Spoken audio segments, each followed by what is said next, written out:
Hello hi అందరికీ నమస్తే. Morning news మన ముచ్చట్లు సింపుల్ అండ్ షార్ట్ న్యూస్ తో మీ గణేష్ వాల్మీకి. మూడంచెల వ్యూహం, రెండు రాష్ట్రాల మధ్య సమస్య పరిష్కారానికి తెలుగు రాష్ట్రాలు ఒక రోడ్ మ్యాప్ ను తయారు చేయడం జరిగింది. దీంట్లో భాగంగా సమస్యను పరిష్కారం చేయడానికి మొదటగా రెండు రాష్ట్రాల ముఖ్య కార్యదర్శులు సమావేశం అవుతారు. సమస్య అప్పటికి పరిష్కారం కాకపోతే రెండో దశలో ఇరు రాష్ట్రాల మంత్రులు సమావేశమయ్యి సమస్యను పరిష్కారం చేస్తారు.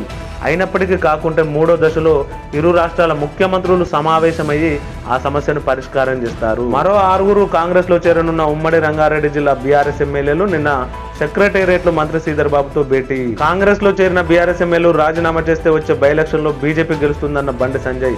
అమర్నాథ్ యాత్రకు బ్రేక్, భారీ వర్షాలే కారణం, తాత్కాలికంగా నిలిపివేత. రైతు భరోసా 5 ఎకరాల లోపు ఉన్న రైతులకే ఇవ్వాలన్న అభిప్రాయంపై దిశ కథనం.